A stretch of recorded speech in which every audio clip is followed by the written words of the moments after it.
Bismillah, Assalamualaikum dan selamat sejahtera. Matematik tingkatan 3, bab 5 nisbah trigonometri, 5.1 sinus, cosinus dan tangent bagi sudut tirus dalam segitiga bersudut tegak. Okey, untuk standard pembelajaran untuk video kali ini 5.1.1 mengenal pasti sisi bertentangan dan sisi bersebelahan berdasarkan suatu sudut tirus dalam segitiga bersudut tegak. 5.1.2 membuat dan menentusahkan konjektur tentang hubungan antara sudut tirus dan nisbah segitiga bersudut tegak dan seterusnya mentakrifkan sinus, cosinus dan tangent.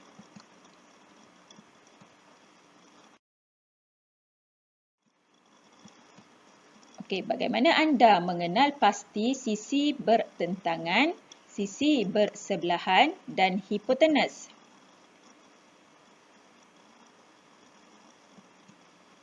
Tahukah anda bagaimana ketinggian suatu objek yang sukar diukur seperti bangunan dan gunung dihitung?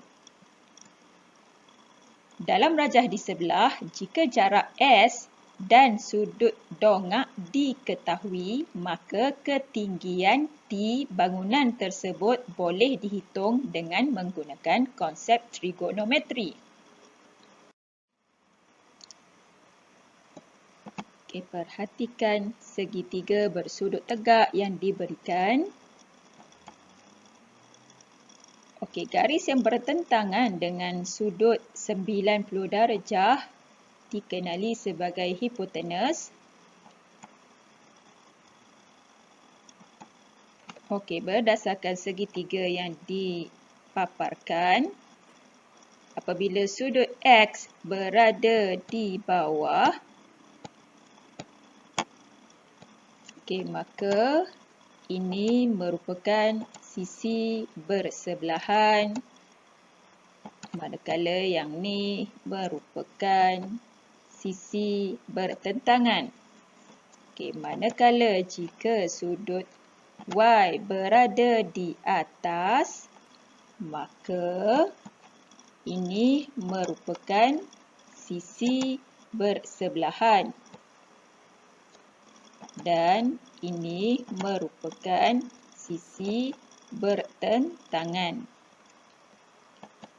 Okey, bagi suatu segitiga bersudut tegak, hipotenus ialah sisi terpanjang yang bertentangan dengan sudut 90 darjah. Sisi bersebelahan dan sisi bertentangan berubah mengikut kedudukan sudut tirus yang dirujuk.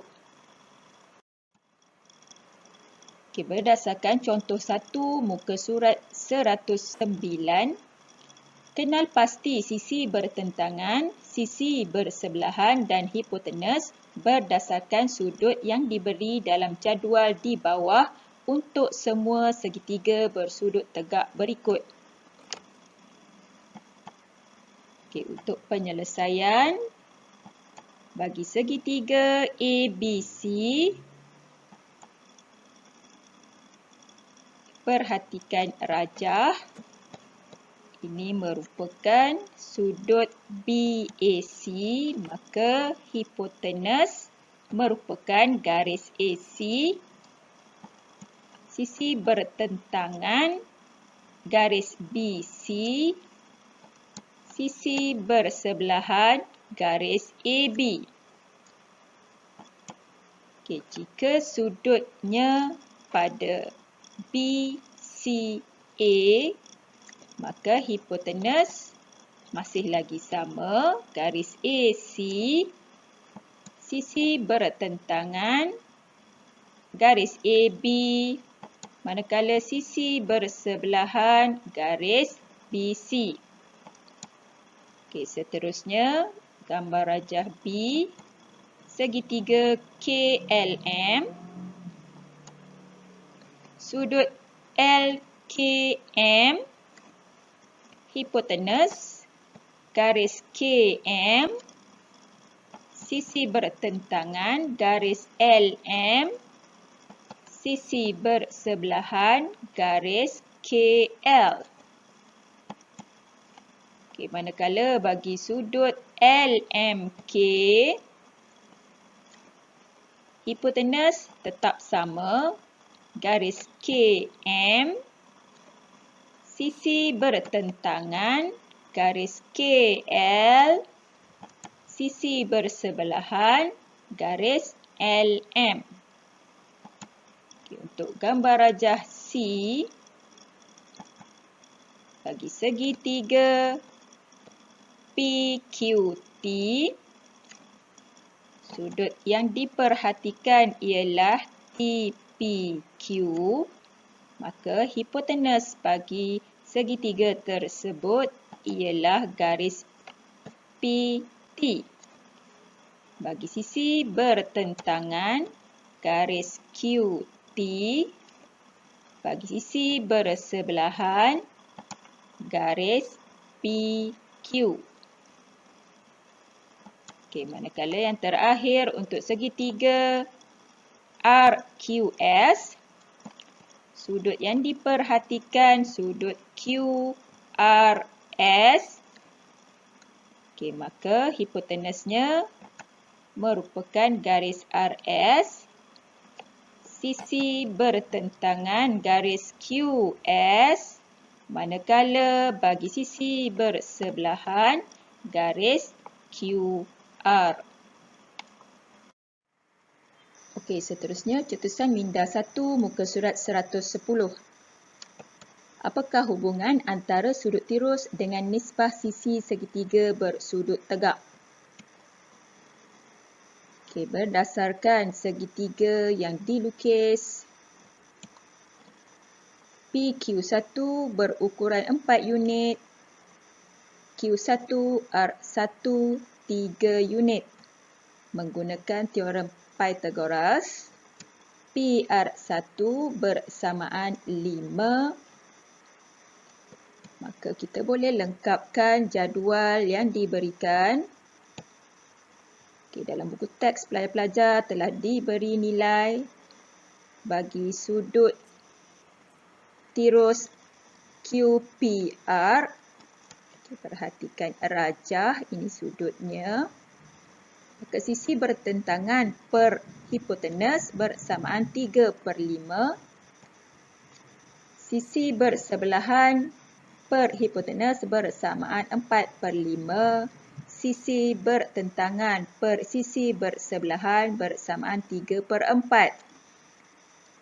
Okey, seterusnya bagi panjang sisi PQ2 8 unit, Q2 R2 6 unit, maka PR2 menggunakan teorem Pythagoras bersamaan 10. Maka kita boleh lengkapkan jadual. Sisi bertentangan per hipotenus bersamaan 6/10, dipermudahkan menghasilkan 3/5. Sisi bersebelahan per hipotenus 8/10 bersamaan 4/5. Sisi bertentangan per sisi bersebelahan bersamaan 6/8, dipermudahkan menghasilkan 3/4. Okey, seterusnya panjang PQ3 12 unit, Q3 R3 9 unit. Menggunakan teorem Pythagoras, PR3 bersamaan 15. Kita lengkapkan jadual. Sisi bertentangan per hipotenus bersamaan 9/15 bersamaan 3/5. Sisi bersebelahan per hipotenus 12/15 bersamaan 4/5. Sisi bertentangan per sisi bersebelahan bersamaan 9/12, dipermudahkan bersamaan 3/4. Okey, seterusnya PQ berukuran 16 unit, QR berukuran 12 unit. Maka nilai PR menggunakan teorem Pythagoras bersamaan 20. Kita lengkapkan jadual. sisi bertentangan per hipotenus. 12/20 bersamaan 3/5. 16/20 dipermudahkan bersamaan 4/5. Sisi bertentangan per sisi bersebelahan 12/16 dipermudahkan bersamaan 3/4. Okey pelajar, kalau kamu perhatikan nilai yang kita peroleh bagi sisi bertentangan per hipotenus bersamaan 3/5. Sisi bersebelahan per hipotenus bersamaan 4/5. Manakala untuk sisi bertentangan per sisi bersebelahan bernilai 3/4.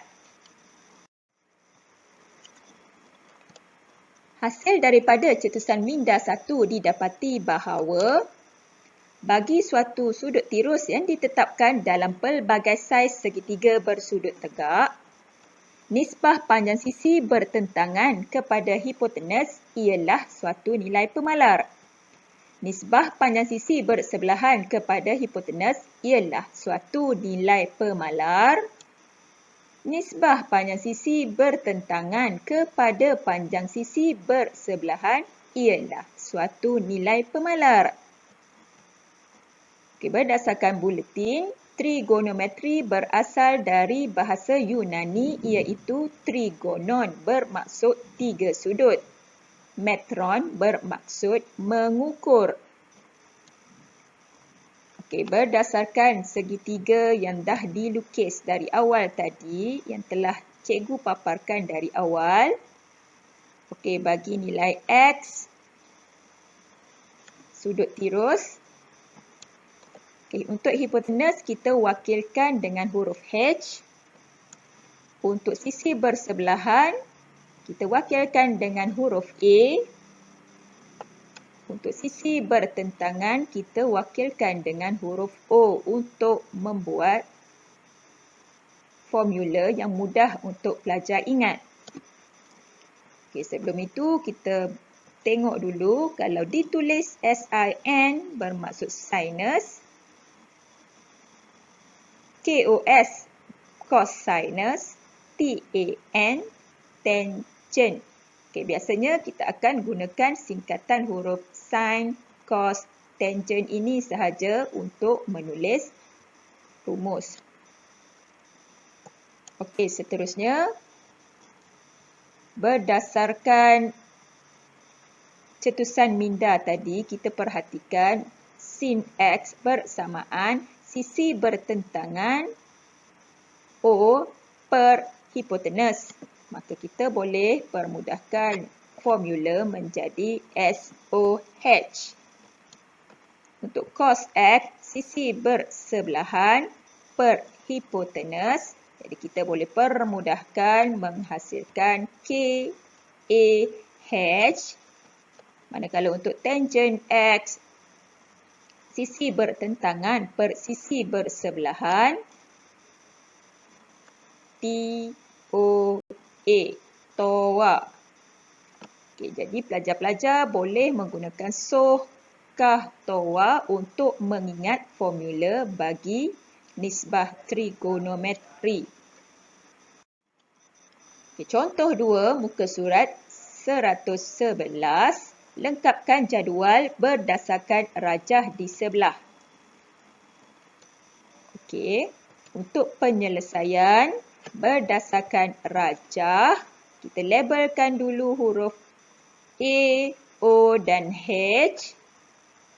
Ini mewakili huruf H bagi garis PR.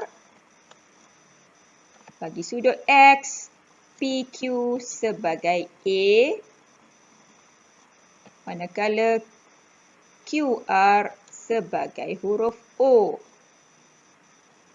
Okey, menggunakan SOH, maka sin X bersamaan QR per PR. Seterusnya, menggunakan formula K, cos X bersamaan PQ per PR. menggunakan TOA, tangen X bersamaan QR per PQ. Okey, seterusnya bagi sudut Y, kita labelkan dulu. Ini merupakan A, sisi bersebelahan bagi sudut Y, dan ini merupakan O, sisi bertentangan bagi sudut Y. H tetap sama sahaja ya pelajar-pelajar. Okey, seterusnya menggunakan formula yang sama. So, sin Y bersamaan PQ per PR. Okey, menggunakan kah, cos Y bersamaan QR per PR. Manakala untuk tangen Y menggunakan formula TOA, tangen Y bersamaan PQ per QR. Okey, itu saja untuk video kali ini. Semoga pelajar-pelajar dapat memahami subtopik yang telah dipelajari.